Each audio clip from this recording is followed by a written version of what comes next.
IELTS 14, Tests 1 to 4. Published by Cambridge University Press and UCLES 2019. This recording is copyright. Test 3. You will hear a number of different recordings and you will have to answer questions on what you hear.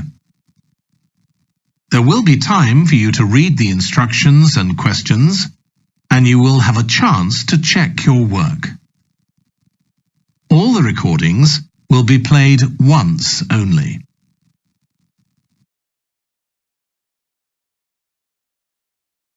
The test is in 4 sections. At the end of the test, you will be given 10 minutes to transfer your answers to an answer sheet. Now turn to Section 1.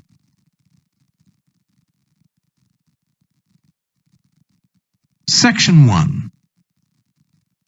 You will hear a man phoning the customer services manager of a hotel to get information about holding a conference there. First, you have some time to look at questions 1 to 5.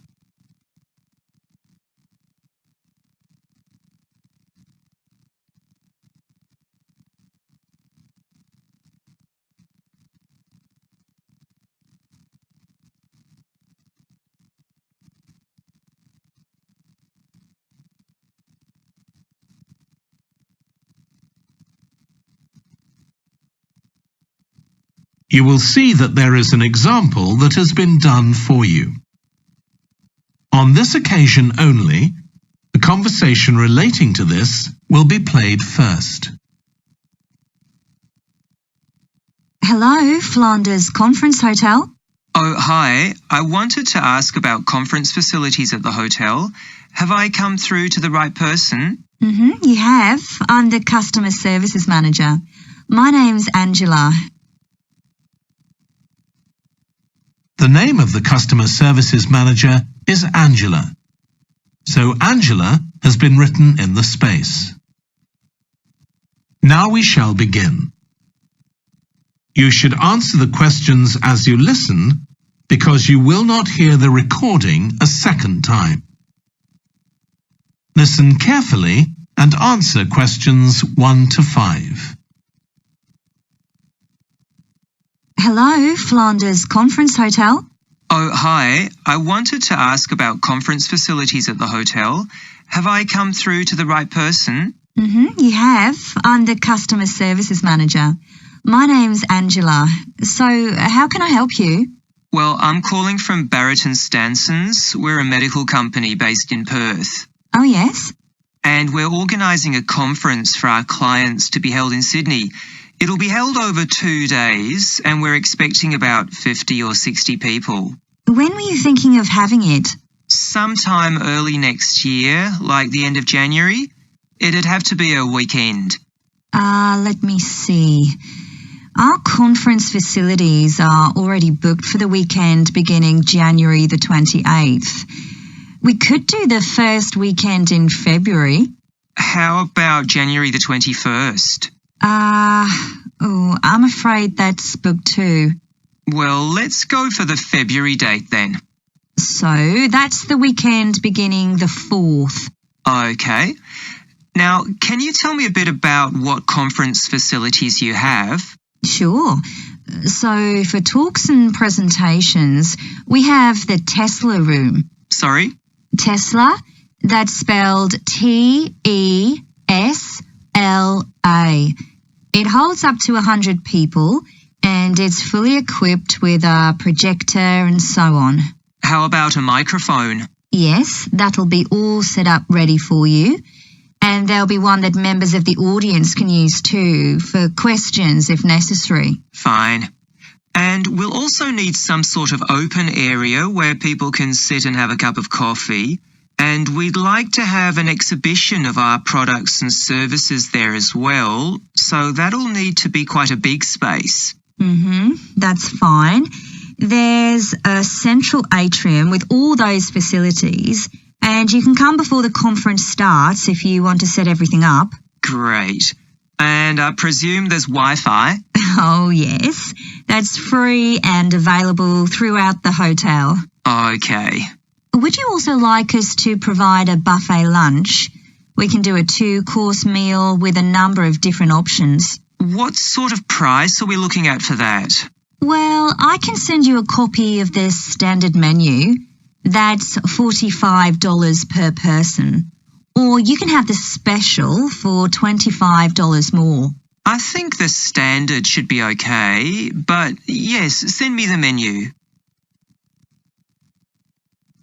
Before you hear the rest of the conversation, you have some time to look at questions 6 to 10.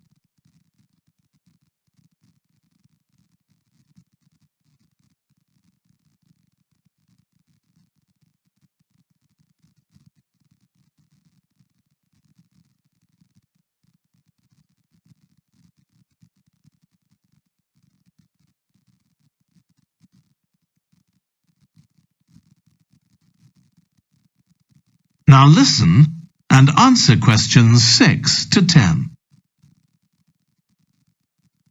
Now, we're also going to need accommodation on the Saturday night for some of the participants.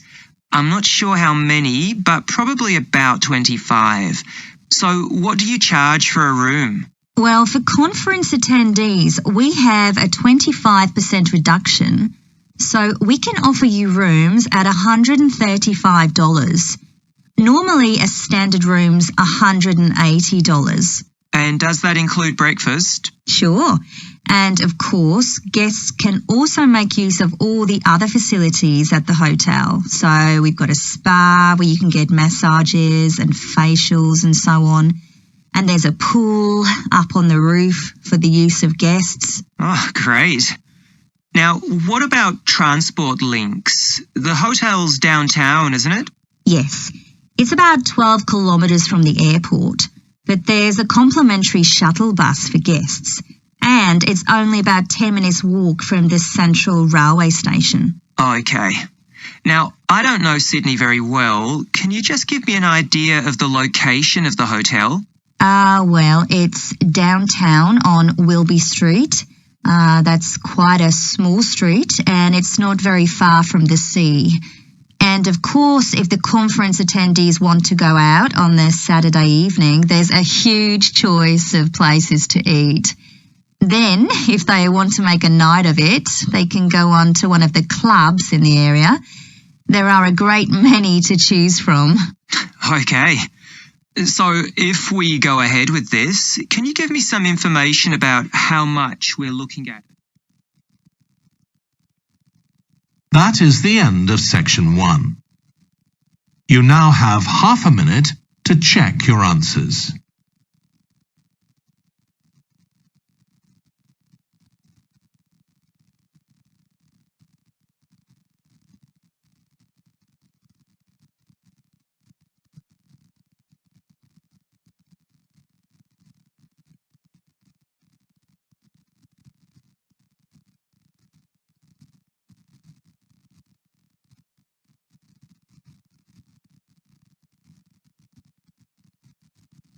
Now turn to section 2. Section 2. You will hear a woman talking to a group of college students about volunteering to help other people. First, you have some time to look at questions 11 to 14.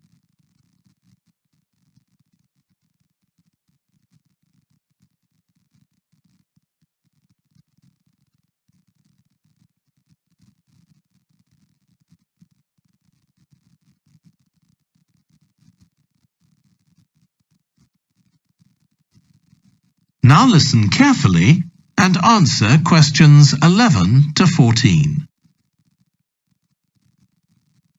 Good morning. My name's Lucy Crittenden, and I'm the Director of Operations for an organisation that arranges volunteering in this part of the country. I'm hoping I can persuade 1 or 2 of you to become volunteers yourselves. Let me start by briefly explaining what we mean by volunteering. Volunteers are teenagers and adults who choose to spend some time unpaid helping other people in some way, Most volunteers devote 2 or 3 hours to this every week, while a few do much more. The people they help may have physical or behavioural difficulties, for example. Volunteers can do all sorts of things, depending on their own abilities and interests. If they're supporting a family that's struggling, for example, they may be able to give them tips on cooking, or recommend how to plan their budget, or how to shop sensibly on their income. They might even do some painting or wallpapering, perhaps alongside any members of the family who are able to do it. Or even do some babysitting, so that parents can go out for a while. The benefit from volunteering isn't only for the people being helped. Volunteers also gain from it. They're using their skills to cope with somebody's mental or physical ill health, and volunteering may be a valuable element of their CV when they're applying for jobs. Employers usually look favourably on someone who's given up time to help others. Significantly, most volunteers feel that what they're doing gives them a purpose in their lives. And in my opinion, they're lucky in that respect, as many people don't have that feeling. Before you hear the rest of the talk, you have some time to look at questions 15. Before you hear the rest of the talk, you have some time to look at questions 15 to 20.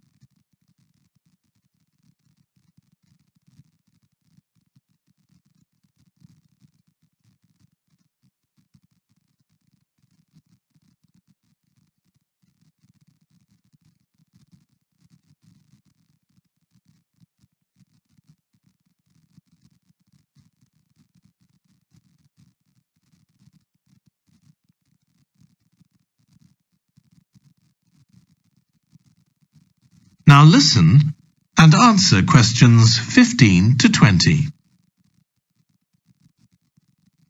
Now I'd like to tell you what some of our volunteers have said about what they do, to give you an idea of the range of ways in which they can help people. Habib supports an elderly lady who's beginning to show signs of dementia. Once a week they, along with other elderly people, go to the local community centre where a group of people come in and sing. The songs take the listeners back to their youth, and for a little while they can forget the difficulties that they face now. Our volunteer Consuela is an amazing woman. She has difficulty walking herself, but she doesn't let that stop her. She helps a couple of people with similar difficulties who had almost stopped walking altogether. By using herself as an example, Consuela encourages them to walk more and more.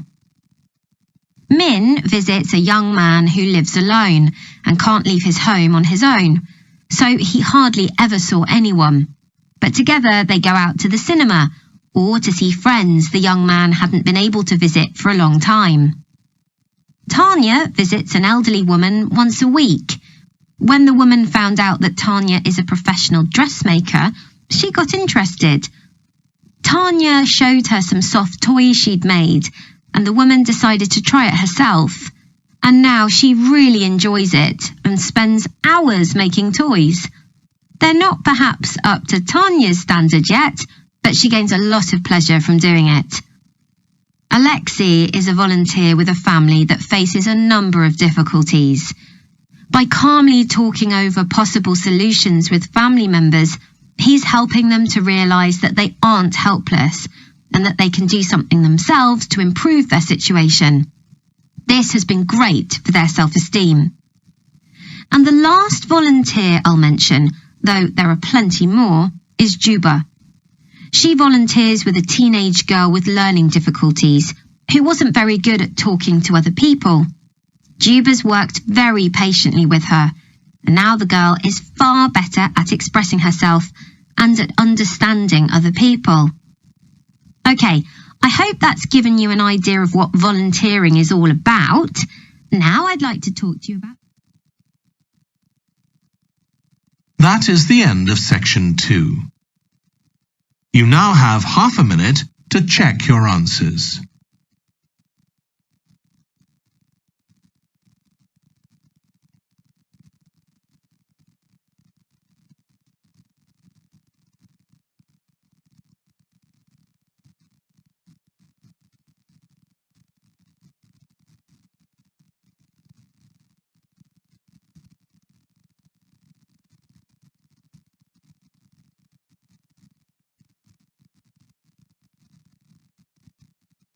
Now turn to Section 3.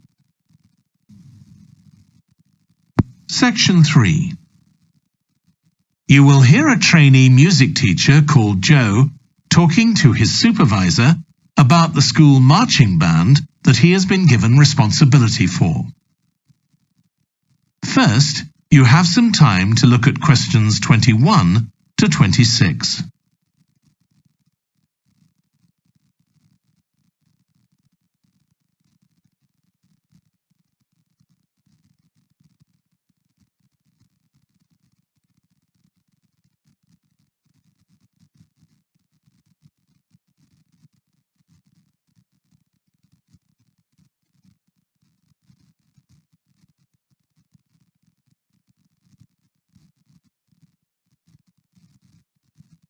Now listen carefully and answer questions 21 to 26. So, how are you getting on with your teaching practice at the high school, Joe? Well, I've been put in charge of the school marching band, and it's quite a responsibility. I'd like to talk it over with you. Go ahead. You better start by giving me a bit of background. Okay. Well, the band has students in it from all years.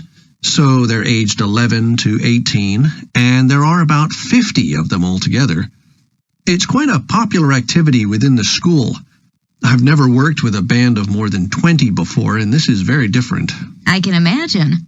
They aren't really good enough to enter national band competitions, but they're in a regional one later in the term. Even if they don't win, and I don't expect them to, hopefully it'll be an incentive for them to try and improve. Yes, hopefully. Well, now the town council's organizing a carnival in the summer, and the band has been asked to perform. If you ask me, they aren't really up to it yet, and I need to get them functioning better as a band, and in a very short time. Have you been doing anything with them? Apart from practicing the music, I mean. I played a recording I came across of a drummer talking about how playing in a band had changed his life. I think it was an after-dinner speech. I thought it was pretty inspiring because being in the band had stopped him from getting involved in crime. The students seemed to find it interesting too. That's good. I'm planning to show them that old film from the 1940s, Strike Up the Band, and talk about it with the students. What do you think? Good idea. As it's about a school band, it might make the students realize how much they can achieve if they work together. That's what I've got in mind. I'm hoping I can take some of the band to a parade that's going to take place next month. A couple of marching bands will be performing, and the atmosphere should be quite exciting. It depends on whether I can persuade the school to hire a coach or two to take us there. They sound like good ideas to me. Thanks.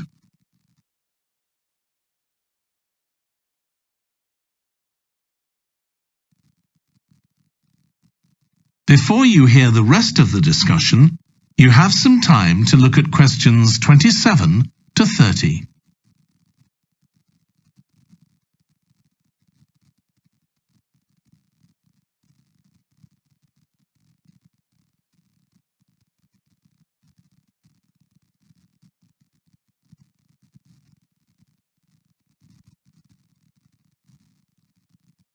Now listen and answer questions 27 to 30.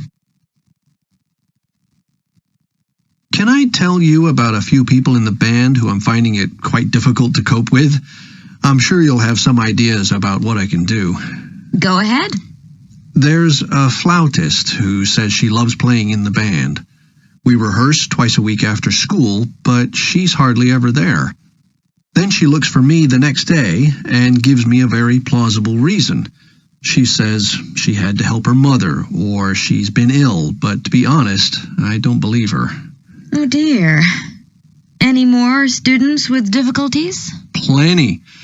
There's a trumpeter who thinks she's the best musician in the band, though she certainly isn't. She's always saying what she thinks other people should do, which makes my job pretty difficult. She sounds a bit of a nightmare. You can say that again. One of the trombonists has got an impressive sense of rhythm and could be an excellent musician, except that he has breathing difficulties, and he doesn't really have enough breath for the trombone. He'd be much better off playing percussion, for instance, but he refuses to give up, so he ends up only playing half the notes. I suppose you have to admire his determination. Maybe. One of the percussionists isn't too bad, but he never seems to interact with other people, and he always rushes off as soon as the rehearsal ends. I don't know if there are family reasons or what, but it isn't good in a band where people really need to feel they're part of a group. There are others too, but at least that gives you an idea of what I'm up against. Do you have any thoughts about what I can do, Lizzie? That is the end of section 3. You now have half a minute to check your answers.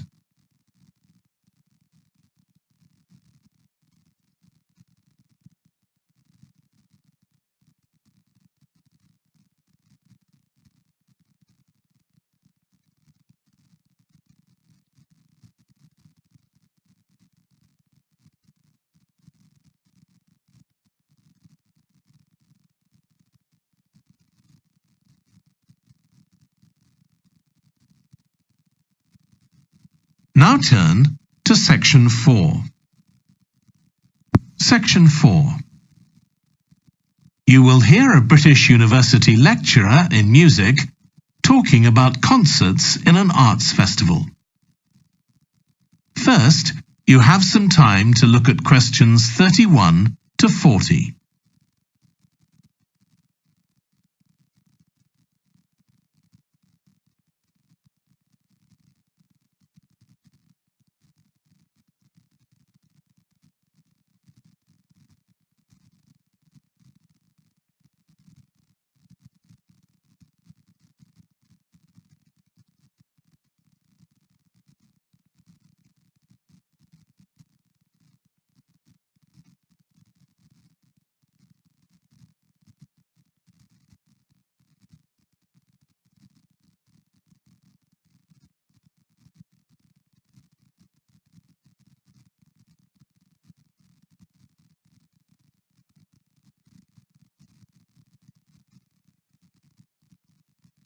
Now listen carefully and answer questions 31 to 40.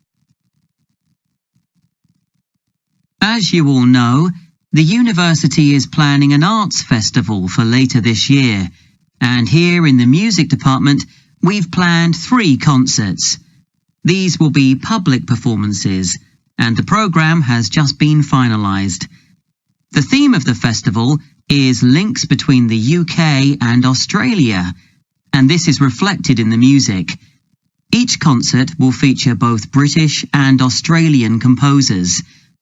I'll tell you briefly about the Australian music, as you probably won't be familiar with that. The first concert will include music by Liza Lim, who was born in Perth, Western Australia, in 1966. As a child, Lim originally learned to play the piano, like so many children, and also the violin. But when she was 11, her teachers encouraged her to start composing. She found this was her real strength, and she studied and later taught composition, both in Australia and in other countries. As a composer, she has received commissions from numerous orchestras, other performers, and festivals in several countries. Liza Lim's compositions are vibrant and full of energy, and she often explores Asian and Australian Aboriginal cultural sources, including the native instrument, the didgeridoo. This is featured in a work called The Compass. Her music is very expressive, so although it is complex, it has the power of connecting with audiences and performers alike. In the festival, we're going to give a semi-staged performance of the Oresteia. This is an opera in 7 parts, based on the trilogy of ancient Greek tragedies by Aeschylus. Lim composed this when she was in her mid-20s, and she also wrote the text, along with Barry Kosky. It's performed by 6 singers, a dancer, and an orchestra that, as well as standard orchestral instruments, includes electric guitar and a traditional Turkish stringed instrument. Lim wrote that because the stories in the tragedies are not easy to tell. The sounds she creates are also disturbing, and they include breathing, sobbing, laughing, and whistling. The work lasts around 75 minutes, and the rest of the concert will consist of orchestral works by the British composers Ralph Vaughan Williams and Frederick Delius.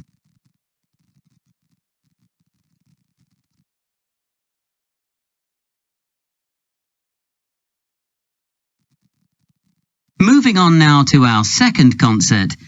This will begin with instrumental music by British composers Benjamin Britten and Judith Weir.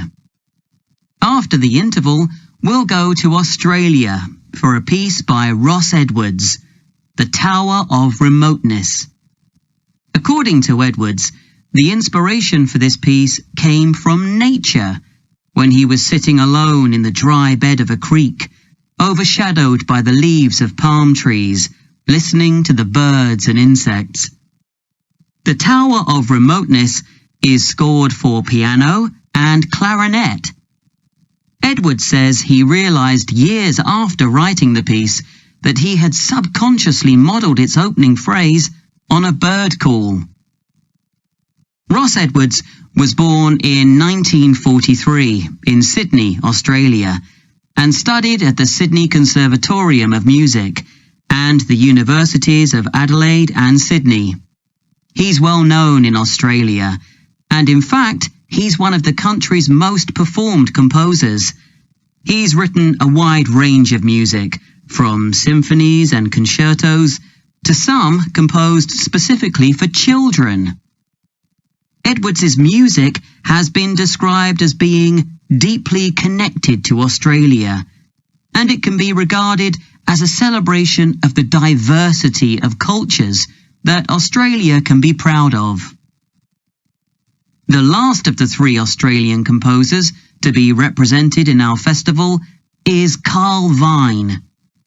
Born in 1954, Vine, like Liza Lim, comes from Perth, Western Australia. He took up the cornet at the age of 5, switching to the piano 5 years later. However, he went to university to study physics before changing to composition. After graduating, he moved to Sydney and worked as a freelance pianist and composer. Before long, he had become prominent in Australia as a composer for dance, and in fact has written 25 scores of that type. In our third concert, Vine will be represented by his music for the flag handover ceremony of the Olympics held in 1996. This 7-minute orchestral piece was of course heard by millions of people worldwide, and we'll hear it alongside works written by British composers Edward Elgar and, more recently, Thomas Adès. That is the end of section 4. You now have half a minute to check your answers.